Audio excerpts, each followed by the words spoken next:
안녕하세요. 오늘 우리가 함께 파헤쳐볼 내용은요. 진짜 좀 충격적이면서도 굉장히 심오한 신학적 패러다임의 전환에 대한 겁니다. 김창호 저자의 예수의 믿음이라는 문헌, 다들 한 번쯤 들어보셨거나 관심 있으실 텐데요. 오늘 이 문헌의 분석 내용을 바탕으로 도대체 누군가를 따른다는 게 진짜 무슨 의미일까? 이 질문을 제대로 한번 짚어보려고 합니다. 보통 우리가 누군가를 따른다, 헌신한다 하면 밖으로 보이는 열렬한 추정을 떠올리잖아요. 그런데 오늘 살펴볼 이 텍스트는 그 흔한 생각을 완전히 뒤집어 버립니다. 외적인 헌신에서 시작해 내면의 진리를 깨닫는 방향으로 휙 전환되는 이 놀라운 여정. 자, 바로 들어가 보겠습니다. 자, 먼저 이 충격적인 대비부터 한번 보시죠. 성경 요한복음에 나오는 아주 유명한 장면인데요. 한쪽에서는 베드로가 주를 위하여 내 목숨을 버리겠나이다 라면서 인간이 보여줄 수 있는 그야말로 가장 완벽하고 뜨거운 헌신을 다짐합니다. 그런데 그 말을 들은 예수의 반응이 어땠을까요? 칭찬은커녕 닭 울기 전에 네가 3번 나를 부인하리라 하고 아주 차갑게 끊어버리죠. 아니 대체 왜? 왜 이런 엄청난 헌신이 그 자리에서 뼈아프게 철저하게 부정당해야만 했을까요? 바로 이 질문이 오늘 우리가 풀어볼 전체 수수께끼의 핵심이라고 할 수 있습니다. 1장, 처음 따름의 방식, 물리적 헌신의 시작입니다. 제자들이 어떻게 행동했는지 그 타임라인을 한번 쭉 따라가 볼까요? 처음엔 어땠죠? 자신들의 생업인 배와 그물을 그냥 미련 없이 버립니다. 그 다음엔 사랑하는 부모와 형제마저 뒤로 하죠. 그렇게 예수를 따라다니면서 병을 고치고 바다 위를 걷는 그야말로 기적 같은 일들을 두 눈으로 직접 목격하게 됩니다. 이런 일들을 겪으면서 이들의 외적인 헌신은 거의 수직 상승을 하게 되는데요. 마침내 당신을 위해 내 목숨까지 바치겠다는 절대적인 맹세에 도달합니다. 외부의 리더를 향한 물리적인 헌신이 말 그대로 절대치, 즉 맥시멈을 찍게 된 거죠. 사실 우리 같은 평범한 인간의 관점에서 볼 때 이렇게 행동으로 증명하는 물리적인 충성, 이거야말로 신앙이나 헌신의 최종 목표처럼 보이지 않나요? 내 모든 걸 다 포기하고 한 명의 리더를 맹목적으로 따르는 것, 이보다 더 대단한 헌신이 어디 있겠습니까? 아마 제자들 스스로도 이게 가장 완벽한 따름이다 라고 100% 확신했을 겁니다. 하지만 저자는 바로 이 지점에서 우리가 완전히 놓치고 있는 거대한 맹점을 아주 날카롭게 지적하고 있습니다. 이어지는 2장, 예기치 않은 거절, 헌신의 무효화입니다. 여기서 가장 주목해야 할 핵심은 바로 예수의 이 한마디 선언입니다. 나의 가는 곳에 네가 지금은 따라올 수 없다. 아니 진짜 당황스럽지 않습니까? 삶의 터전 다 버리게 하고 직업마저 포기하게 만들어 놓고서 이제 와서 따라올 수 없다니요. 그런데 저자의 분석에 따르면요. 이건 제자들의 헌신이나 정성이 부족해서가 절대 아닙니다. 예수는 제자들이 굳게 믿고 고수하던 그 물리적인 방식 자체를 완전히 무효화시켜버린 겁니다. 그러니까 너희들의 그 열정적인 충성이 사실은 진정한 의미의 따름이 아니었다는 그야말로 폭탄 선언을 한 셈이죠. 이 대목에서 진짜 흥미로운 게 하나 있는데요. 바로 단어의 어원입니다. 따르다의 헬라어 원어를 보면 아콜루데오라고 하거든요. 이 단어의 본래 의미는 그냥 졸졸 쫓아다니는 단순한 추종이 아니라 함께 같은 길에 있다는 뜻입니다. 자, 그럼 여기서 엄청난 모순이 생기죠. 예수는 지금 자신의 길을 가려 하는데 제자들의 현재 방식으로는 그 길에 동참할 수 없다면서 딱 잘라 밀어내고 있단 말이죠. 과연 제자들은 어디로 가고 있었고 예수는 도대체 어디로 향하고 있었길래 이런 정면 충돌이 일어난 걸까요? 제자들의 머릿속에 있던 계획과 예수의 실제 경륜을 딱 비교해보면 그 답이 아주 명확해집니다. 제자들이 생각했던 따른다는 건 리더에게 충성하고 그를 물리적으로 든든하게 보호하고 궁극적으로는 이 세상에서 큰 성공과 영광을 얻는 거였어요. 하지만 텍스트가 밝혀주는 예수의 실제 경로는 완전히 180도 달랐습니다. 그의 길은 십자가, 즉 육신의 죽음이자 이 땅에서의 물리적 리더십이 완전히 끝장나는 곳을 향하고 있었거든요. 애초에 목적지 자체가 완전히 달랐으니 제자들의 그 열렬한 물리적 추종은 처음부터 같은 길에 있는 게 아니었던 겁니다.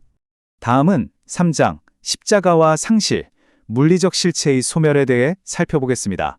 이 분석 자료는 여기서 우리에게 아주 날카롭고 본질적인 질문을 던지는데요. 예수가 십자가에서 죽음으로써 제자들이 평생을 바쳐 따라야 할 세상의 임금, 그러니까 눈앞의 물리적 리더가 아예 제거되어 버렸습니다. 모든 걸 다 버리고 줬다던 유일한 실체가 연기처럼 사라져버린 거죠. 자, 그럼 제자들은 이제 닭 쫓던 게 지붕 쳐다보듯 그냥 멍하니 허공만 쳐다보고 있어야 하는 걸까요? 논리적으로 보면 이들이 믿었던 물리적 헌신은 여기서 완벽한 막다른 골목에 다다르게 됩니다. 완전히 끝난 거죠. 하지만 놀랍게도 문헌은 이것이 끝이 아니라 완전히 새로운 패러다임이 시작되는 신호탄이었다고 말합니다. 4장, 나중에 따르는 길, 새로운 패러다임의 도래입니다. 아까 예수가 지금은 안 되지만 후에는 따라오리라 라고 했던 말 기억하시죠? 여기서 후에, 즉 원어인 헬라어 휘스테로는 그냥 나중에 시간이 흐르면 언젠가는 하는 식의 단순한 시간 지연을 뜻하는 게 아닙니다. 분석에 따르면 이건 굉장히 중요한 개념인데요. 바로 누군가를 따르는 방식 자체가 완전히 뜯어 고쳐지는 결정적인 순간을 의미합니다.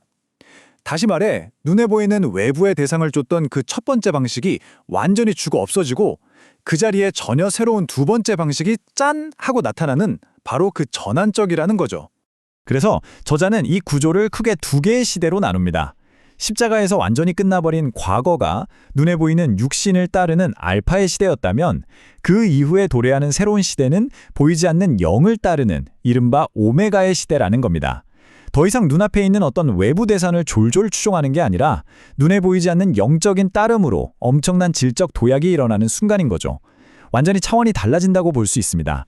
그럼 도대체 그 외부의 존재가 어떻게 우리 내부로 쏙 들어오게 되는 건지 그 단계를 좀 더 구체적으로 짚어볼게요. 눈에 보이던 물리적인 리더, 예수는 죽었습니다. 하지만 자료에 따르면 그는 기름 부음 혹은 영적인 그리스도의 형태로 다시 돌아온다고 말합니다. 그런데 진짜 중요한 건 그가 돌아와서 머무는 장소예요. 저 멀리 구름 위 하늘이나 으리리한 건물, 성전이 아닙니다. 바로 믿는 자의 내면, 우리 마음속에 성전을 짓고 그 안에 머문다는 겁니다. 밖에서 우리를 이끌던 리더가 철저하게 우리 내면으로 들어오는 이 극적인 내면화가 마침내 완성되는 거죠. 자, 이제 마지막 핵심입니다. 5장, 내 안의 진리, 궁극적인 깨달음입니다. 전 개인적으로 이 문헌에서 이 대목이 가장 큰 울림을 주더라고요. 성전의 주이신 하나님은 곧 내 안에 나가 된다. 와, 이 문장 진짜 엄청나지 않나요? 저자는 여기서 아주 단호하게 말합니다. 이제 나를 따르라고 했을 때 그 나는 옛날 십자가에 달렸던 과거의 죽은 예수가 아니라는 거예요. 이제 우리의 시선은 저 바깥 어딘가에 있는 구원자가 아니라 내 안에 살아 숨쉬는 신성한 진리, 즉 내 안에 참된 나를 향해야 한다는 겁니다. 외부만 쳐다보던 모든 시선이 180도 휙 돌아서 자기 자신의 가장 깊은 내면을 정면으로 응시하게 되는 거죠. 우리가 흔히 구하고 두드리고 찾으라 이 말 들으면 보통 어떤 생각부터 드시나요? 하늘에 있는 전능한 초월자에게 무언가를 막 간절히 달라고 간청하는 모습부터 떠올리잖아요. 그런데 새롭게 정의된 이 3단계를 한번 보세요. 분석에 따르면 이건 바깥을 향해 구걸하는 행위가 전혀 아닙니다. 오히려 내면의 진리를 스스로 탐구하고 굳게 닫혀있던 내면의 자아를 직접 두드려 열고 마침내 내 안에 이미 존재하고 있던 영적인 깨달음을 찾아내는 것.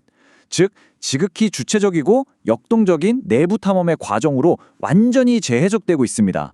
이렇게 되면 우리가 알던 기도에 대한 개념도 아주 자연스럽게 그리고 완전히 뒤집힙니다. 전통적인 기도가 저 바깥에 있는 대상에게 세속적인 복을 비는 어떻게 보면 우상 숭배에 가까운 것이었다면요. 여기서 말하는 진정한 기도는 외부가 아니라 자기 내면 가장 깊은 곳을 들여다보며 그 나라와 그 의를 구하는 아주 깊은 내적 성찰을 뜻합니다. 어떠신가요? 여러분이 지금까지 당연하게 알고 있던 기도의 개념이 완전히 새롭게 다가오지 않으십니까? 오늘 다룬 내용의 가장 중요한 핵심은 바로 이겁니다. 길이요, 진리요, 생명은 저 멀리 밖에서 찾아 헤매야 할 게 아니라 이미 내 안에 자리 잡고 있다는 사실입니다. 진짜 진정한 의미의 따름은요, 밖으로 우르르 달려나가서 누군가에게 맹목적인 충성을 바치는 게 절대 아닙니다. 바로 나 자신에게 조용히 귀를 기울이고 내면의 생명과 호흡하면서 내 안의 진리에게 길을 묻는 깨달음의 과정 그 자체인 거죠. 밖에서 잃어버린 줄 알고 슬퍼했던 그 진리를 결국 가장 완벽한 형태인 내 안에서 고스란히 되찾게 되는 겁니다. 자, 이제 오늘의 탐구 시간을 마무리하면서 여러분 스스로에게 조금은 도발적이지만 꼭 필요한 질문을 하나 던져보셨으면 합니다. 당신은 여전히 밖에서 누군가 눈에 보이는 물리적인 대상을 쫓아 헤매고 있습니까? 아니면 이미 여러분 내면에서 조용히 기다리고 있는 그 진짜 진리를 발견할 준비가 되셨습니까? 우리가 오늘 살펴본 이 놀라운 문헌은 외부를 향하던 눈을 이제 그만 감고 자신의 내면을 깊이 들여다보라고 아주 강력하게 권고하고 있습니다. 왜냐고요? 그 진짜 길은 이미 여러분 안에 있을지도 모르니까요. 오늘 이 시간이 여러분에게 깊은 성찰의 계기가 되셨기를 바라며 해설은 여기서 마치겠습니다. 감사합니다.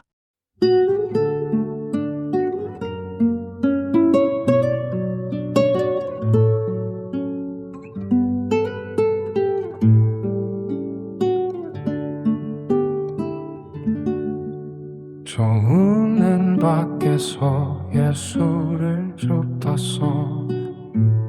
배와 그물 따버리고 그 뒤를 따라갔어. 기적의 연장에서 말씀을 들었지.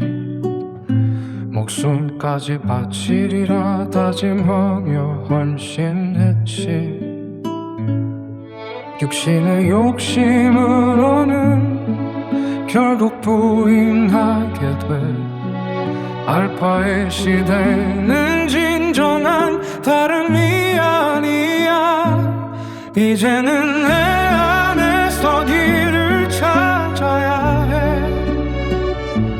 성전 안에 있는 나를 따라가야 해. 기름 부음이 모든 걸 가르쳐 줄 거야. 내가 곧 길이고 진리란 걸 깨달아야. 십자가 사건 후 예수는 사라졌어. 나를 따르라 말씀의 의미 변했어.